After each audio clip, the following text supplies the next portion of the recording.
सिंधे के उम्मीदवार शेख साहब हैं, दल बदलू है। हिंसा तभी नहीं होती जब खून गिरता है या वॉर होती है। हिंसा तभी भी होती है जब लोग अच्छी सांस नहीं ले सकते, अच्छा पानी नहीं पी सकते। बोरिया है वो खोलने वाले हैं, तो हमारे पास पैसे की कोई बोरिया नहीं है, लेकिन हमारा विश्वास जनता के ऊपर है। का ये वोट धारावी के दलालों को देना है कि धारावी के लिए लड़ने वाले कार्यकर्ताओं को। वर्षा गायकवाड़ ने मालेगांव के जो बेगुनाह मुसलमानों को 5 साल सजा हो गई और कोर्ट ने उन्हें बेगुनाह साबित किया और ये कह रहे हैं कि मैं सुप्रीम कोर्ट जाके उनको अंदर कराऊंगी। उन मुसलमानों का वोट चाहिए आपको। पिछले 40 साल से यहाँ पे एक पार्टी राज कर रही है, वो कांग्रेस पार्टी है। फिर वर्षा गायकवाड़ जी की बहन जो डॉक्टर है, ज्योति एकनाथ गायकवाड़ जी, जिन्होंने अपना नाम तक बदला इस चुनाव के लिए, ये बात कर रहे हैं कि धारावी के 7 वार्ड में कचरा फैला, नाले से पानी बह रहा है। मुझे तो लगता है कि धारावी को कचरा का माहौल बनाने वाले वही है। 5 साल होने आ रहा है मगर कभी एमपी और एमएलए कभी नजर नहीं आए। 5 साल में कोई भी एक्स नगर सेवक कोई ने काम नहीं किया।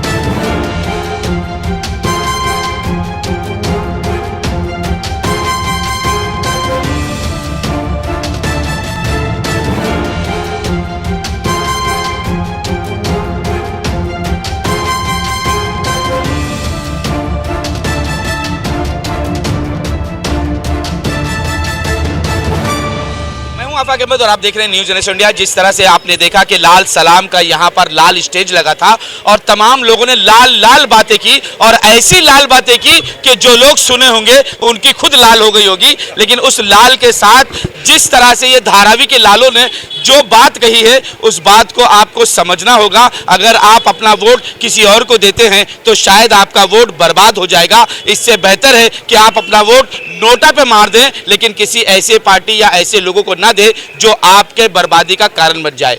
अख्तर भाई ये कह रहे हैं कि धारावी में हमारे कैंडिडेट को जो धारावी बचाओ आंदोलन के साथ थे इसलिए उनको लोगों का साथ मिलेगा घर बचाने के लिए।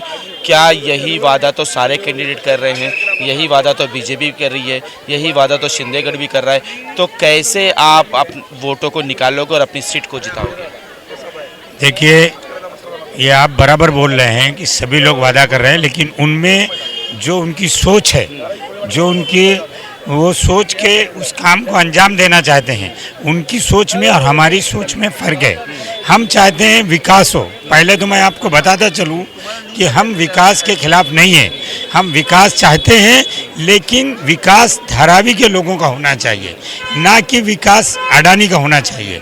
बीजेपी के लोग, सिंधे सेना के लोग ये जो विकास की बात कर रहे हैं वो सिर्फ अडानी का विकास और अपना विकास की बात कर रहे हैं, और हम लोगों के विकास की बात कर रहे हैं, जमीनी विकास की बात कर रहे हैं। ये सारी बातें जनता को कैसे समझाओगे? क्योंकि वो यही बातें तो बीजेपी भी कर रही है।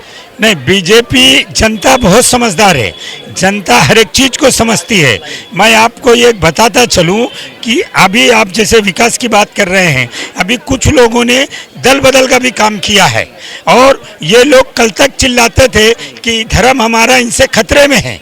आज उसी पार्टी से जाके टिकट लेके लड़ रहे हैं। ये इनको ये नहीं दिखा कि वो बीजेपी आरएसएस जो पूरे हिंदुस्तान के अंदर मुसलमानों पे, अल्पसंख्यकों पे, दलितों पे अत्याचार कर रही है। ये अपने स्वार्थ के लिए, अपनी सत्ता के लिए, अपनी पॉकेट भरने के लिए इन्होंने सिंधे गुट से टिकट लेकर और उम्मीदवार बने, और आज ये मुसलमानों से अपील कर रहे हैं कि हमें वोट दें। उससे अपील कर रहे हैं जो मुसलमानों पे अत्याचार कर रहे हैं। किसकी बात कर रहे हैं आप? किसकी बात कर रहे हैं? अबे जैसे 187 में हमारे सिंधे के उम्मीदवार जो हैं, वकील शेख की बात कर रहे हैं साहब हैं। हाँ। ये जो है ये दल बदलू हैं। दल बदलू हैं। पहले राष्ट्रवादी में थे, फिर अभी दल बदला। तो दल बदला भी तो किधर गए? जो अल्पसंख्यक पे जुल्म कर रहा है, जो दलितों पे जुल्म कर रहा है, उस पार्टी के अंदर जाके टिकट मांग। कैसे दल बदलू कह रहे हैं इनको? क्यों? कि और लोग नहीं है क्या दल बदलू? नहीं, मैं जिस वार्ड की बात हो रही है मैं उधर बता रहा हूँ। अभी आपके सामने कांग्रेस भी है। ये कांग्रेस अभी जो मालेगांव के निर्विरोध, जिनको जज ने निर्विरोध घोषित करके 5 साल उनको छोड़ दिया, उनके बारे में वर्षा गायकवाड़ ने क्या कहा कि इनको जामीन नहीं होनी चाहिए, इनके लिए मैं सुप्रीम कोर्ट जाऊंगी। क्या मुसलमानों के खिलाफ जब इन्होंने बोला वो मुसलमान को याद नहीं है? इनके पिताजी श्री कृष्णा कमीशन आयोग में शामिल थे। इनके पिताजी श्री कृष्णा कानून के अंदर शामिल थे, एकनाथ गायकवाड़ साहब। ये क्या मुसलमानों को याद नहीं है? हमारे जो पुराने लोग हैं उनको मालूम है कि श्री कृष्णा कमीशन में एकनाथ गायकवाड़ साहब ने का नाम था, एकनाथ गायकवाड़ साहब का नाम था, और उनकी बेटी मालेगांव के जो बेगुनाह मुसलमानों को 5 साल सजा हो गई और कोर्ट ने उन्हें बेगुनाह साबित किया, और ये कह रहे हैं कि मैं सुप्रीम कोर्ट जाके उनको अंदर कराऊंगी। क्या सुनिए ना, फिर जब जिनको अंदर कराना है उससे वोट की उम्मीद, उन मुसलमानों का वोट चाहिए आपको। लेकिन इसी वोट पर डोरे डाल रहे हैं उद्धव साहब भी, और उनके साथ आ गए हैं राज ठाकरे साहब भी। हिंदू मराठी और मुस्लिम मामू का फैक्टर आया है कि मराठी और मुस्लिम वोट उनको चाहिए, उत्तर भारतीय वोट नहीं चाहिए क्या? देखिए, ये जो आपने सवाल अच्छा किया कि उद्धव साहब ने जो ये फंडा खेला है, तो मैं ये आपको बताते चलूं कि जो मन से राज ठाकरे उत्तर भारतीयों के खिलाफ हमेशा मंच पे बोलता रहा कि इन्हें हम भगाएंगे और मस्जिदों के माइक उतारने की बात करता रहा, आज उसको उद्धव ठाकरे ने लेके अपनी छवि को खराब किया है। और मुसलमान, अल्पसंख्यक, दलित ये समझता है कि ये लोगों की चाल क्या है, इसलिए आने वाली 15 तारीख को इनके खिलाफ मुसलमान वोट करेगा, बीजेपी के खिलाफ वोट करेगा, सिंधे के खिलाफ वोट करेगा। ये वही सिंधे हैं जो मलंगगढ़ के खिलाफ बोल रहे थे, हाजी मलंग के खिलाफ बोल रहे थे। ये वही सिंधे हैं जो जातिवादी भाषा बोल रहे थे। आज उनके फेवर में मुसलमान वोट नहीं करेगा। जो समझदार मुसलमान होगा, जो पढ़ा लिखा मुसलमान होगा, वो अपने वोट को नहीं बेचेगा और पढ़े लिखे बच्चों को सपोर्ट करेगा। जो बच्चे निष्ठा है, कम्युनिस्ट पार्टी भारतीय शेतकरी कामगार पक्ष ने हमेशा अपने उसूल पे जिंदा रही है, उसूलों पे खड़ी रही है, समाज का काम करने पे उस पे मुद्दे पे रही है। चाहे शेतकरी कामगार पक्ष के लोग, किसानों का मुद्दा हो, दलितों का मुद्दा हो, फेरी वालों का मुद्दा हो, अल्पसंख्यक का मुद्दा हो। आपको मालूम है 187 की जो ये बच्ची सामिया करोड़े फिलिस्तीनों के खिलाफ आवाज उठाने, जो फिलिस्तीन के इसराइल के खिलाफ आवाज उठाने वाली, यही सामिया करोड़े जो गिरफ्तारी दी थी बंबई के अंदर, आपको ये मालूम पड़ना चाहिए। तो हम जुल्म के खिलाफ लड़ने वाले लोग हैं, और इस बार जनता जुल्म के खिलाफ लड़ने वाले लोगों के खिलाफ वोटिंग करेगी। जो जुल्म के खिलाफ है उनके बाजू में आएगी और सीटी को बटन दबाकर भारी मतों से विजय करेगी। कितना जोर लगाओगे दोनों कैंडिडेट को लेकर, क्योंकि ये प्रचार सबसे ज्यादा इंपॉर्टेंट है, और इस प्रचार में कितना लाल सलाम आगे बढ़ेगा? देखो, सवाल ईमानदारी से प्रचार करने के लिए जो कुछ लगता है, उसमें हम कहीं पे भी कम नहीं उतरेंगे। क्योंकि झंडा हो, बाकी प्रचार का साहित्य हो, पर्चा हो, जनसभाएं लेनी हो, रैली करना हो, इस सब में हम कहीं पर भी कम नहीं होने वाले। लेकिन अभी सवाल, कुछ लोग बोलते हैं कि वो पैसे के बोरिया है, वो खोलने वाले हैं। तो हमारे पास पैसे की कोई बोरिया नहीं है, लेकिन हमारा विश्वास जनता के ऊपर है। हम जनता तक हमारी बात को लेके जा रहे हैं, और जनता कभी ना कभी तो जागेगी, इस पर हमको पूरा विश्वास है। लाल झंडे के लोग हैं, इनकलाब आएगा, ये विश्वास रख के ही हमने लाल झंडा पकड़ा है। और लोगों के ऊपर विश्वास है, लोगों की सच्चाई के ऊपर विश्वास है, लोगों के संघर्ष के ऊपर विश्वास है। और हमको जो आज दिखने को मिल रहा है, तो मैं आपको दावे के साथ कह रहा हूँ कि हम जरूर कामयाब हो रहे हैं। आने वाले 15 तारीख को जनता जरूर ये तय करेगी कि उनका ये वोट धारावी के दलालों को देना है कि धारावी के लिए लड़ने वाले कार्यकर्ताओं को। देखिए, मैंने मेरे भाषण में भी कहा कि पिछले 40 साल से यहाँ पे एक पार्टी राज कर रही है। दूसरी पार्टी के यहाँ पर पिछले एक टर्म के लिए नगर सेवक थे, और हिंसा तभी नहीं होती जब खून गिरता है या वॉर होती है। हिंसा तभी भी होती है जब लोग अच्छी सांस नहीं ले सकते, अच्छा पानी नहीं पी सकते, और ये भी हिंसा है। और मुंबई का नगर सेवक एक अच्छा काम करके दिखा सकता है, डेवलपमेंट लाकर दिखा सकता है, और वही लाने की मैं कोशिश करूंगी। यहाँ के जनता तक अच्छा पानी, अच्छे सुविधाएं पहुंचाने की कोशिश करूंगी, और ना कि सिर्फ वो, बल्कि यहाँ पे रीडेवलपमेंट हो, इसकी भी कोशिश करूंगी। जनता आप पर कितना विश्वास करेगी? मुझे लगता है कि यहाँ पर दिए गए सारे उम्मीदवारों में से मैं एक यंग कैंडिडेट हूँ, मैं एजुकेटेड कैंडिडेट हूँ, और लोगों को बहुत पसंद आ रही है ये चीज़। तो ज़रूर वो अपनी बेटी के लिए, अपनी पोती के लिए, अपनी बहन के लिए वोट करेंगे। दानियल, कैसा एक्सपीरियंस है, क्योंकि राजनीति में कभी उतरे नहीं हो और आज जो है राजनीति बातें करनी पड़ रही है, लोगों के सामने जाके वोट मांगना पड़ रहा है, कैसे अपने आप को संभालोगे और कैसे वोट मांगोगे? जी, ये तो मेरा फर्स्ट एक्सपीरियंस है जो आज मैं फील्ड में उतरा हूँ और लोगों का अच्छा रिस्पांस भी मिल रहा है माशाल्लाह से। सब पॉजिटिव वाइब्स आ रहे हैं कि भाई कि आप ही को सपोर्ट करेंगे। और फिर दूसरी चीज़, एज अ यूथ कैंडिडेट देखा जा रहा है आज के माहौल के हिसाब से, क्योंकि एमपी एमएलए को हम लोग देख चुके हैं वोट देके, मगर आज तक 5 साल होने आ रहा है मगर कभी एमपी और एमएलए कभी नज़र नहीं आए।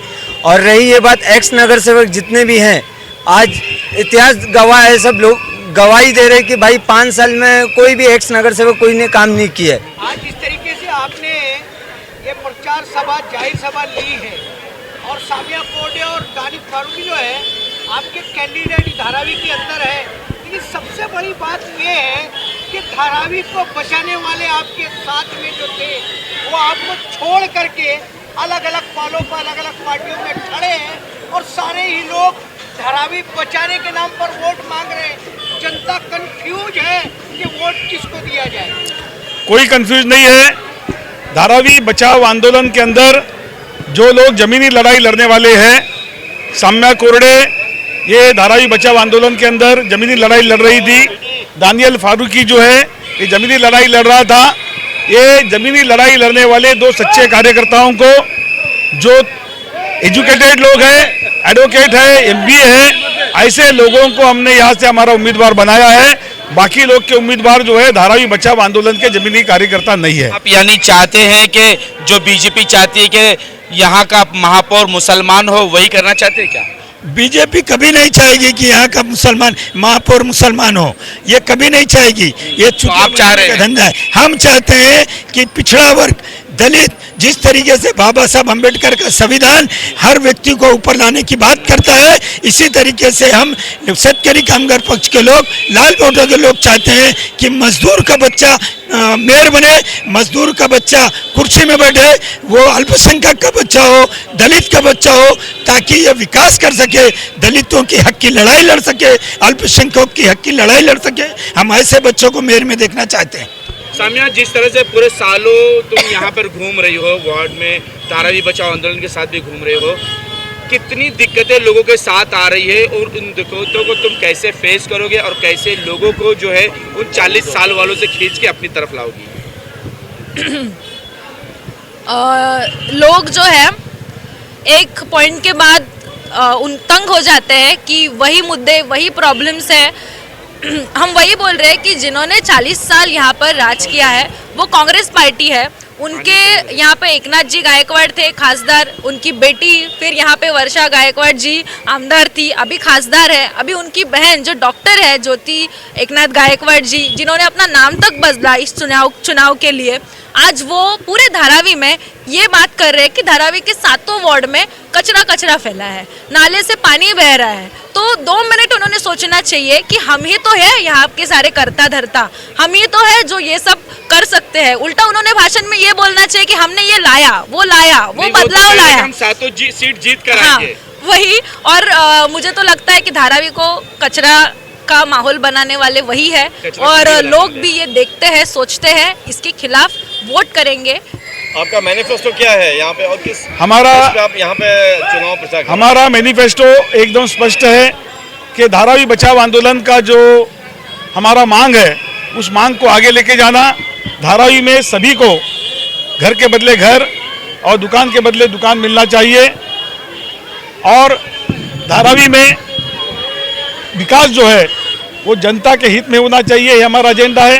धारावी में पिछले 40 साल में जिनकी सत्ता रही, आज भी वो लोग धारावी में कचरे के ढेर, धारावी में बहती हुई गटर, धारावी के शौचालय और धारावी की इस बदहाली का बात करते हैं, जो कि उनकी ही करतूतों का फल है। हम ये मानते हैं कि अगर हमको मौका मिला तो धारावी में एक खुशहाल और एक स्वच्छ साफ सुथरा जो विकास जो है वो करने के लिए हम पहलकदमी करेंगे। कई सालों के बाद यहाँ पर शेतकरी जो है कामगार पक्ष जो है अपने कैंडिडेट को यहाँ पे उतारी है, क्या जरूरत लग रही है? क्या ऐसा लगता है कि प्रचार की बहुत ज़्यादा जरूरत पड़ेगी? प्रचार की ज़्यादा तो ज़रूरत हमें नहीं पड़ेगी, क्योंकि ये धारावी का जो ज़मीन का जो मामला है और अदानी वाला मामला है, इस बात पे हमारे वरिष्ठ नेता एडवोकेट राजू कोरडे साहब ये 2004 से लड़ाई लड़ रहे हैं और हर धारावी वासियों को मालूम है कि शेतकरी कामगार पक्ष ये 2004 से इनकी लड़ाई लड़ रहे हैं। तो हमारी जो सानिया कोरडे है, वो सामिया कोरडे पिताजी के साथ कंधे से कंधा लगा के स्कूल कॉलेज के टाइम से इनके साथ ये लड़ाई धारावी वासियों की लड़ रही है। इसके लिए हमें पूरा भरोसा है कि हमारे दोनों भी कैंडिडेट है 187 और 188 के, ये दोनों भी कैंडिडेट को धारावी वासी पूरा बहुमत से जिता के लाएंगे। और जो धारावी वासियों का जो प्रॉब्लम है वो गटर बिटर का, ये तो हम हर झोपड़पट्टी वासियों का प्रॉब्लम रहता ही है, मगर मेन जो प्रॉब्लम है ये प्रॉब्लम यहाँ के इधर के अरबों खरबों की जमीन जो है, वो जमीन अदानी अपने गले में डालना चाहता है, उससे छुड़ाने के लिए ये हमारी जनता आज सामिया और जो हमारा फारूकी है इनके साथ रहेगी और इनको 15 तारीख को भारी बहुमत से जिताएगी, ये हमारा विश्वास है। दानियल फारूकी जी, आपने अभी कहा कि लोग विश्वास दिला रहे हैं, वादे कर रहे हैं। इससे पहले लोगों ने बहुत वादे लोगों के साथ किए, मगर वादा खिलाफी करने में भी धारावी के लोग बहुत एक्सपर्ट हैं। उनको आप कैसे? बहरहाल ये ऊपर वाले का अगर दुआ रहेगी, उनका करम रहेगा, तो लोगों के दिल में रहम आएगा तो वोट ज़रूर करेंगे और अच्छा मैसेज जाएगा। और दोनों वोट से 187 से और 188 से 187 से जो मेरी बहन जो खड़ी है सानिया कोरडे 5 नंबर बटन, और 188 से जहाँ से मैं खड़ा हूँ 12 नंबर बटन, तो लोग बटन दबा के अच्छे वोट से जिता के लेके आएंगे। राजू भाई, क्या कहेंगे आपके जिस तरह से हर जगह पे निर्विरोध लोग जीत रहे हैं, धारावी में भी बिना प्रचार के बीजेपी शिवसेना घूम रही है, ऐसे में क्या लगता है कि कैंडिडेट जीतेंगे या वोट चोरी होगी?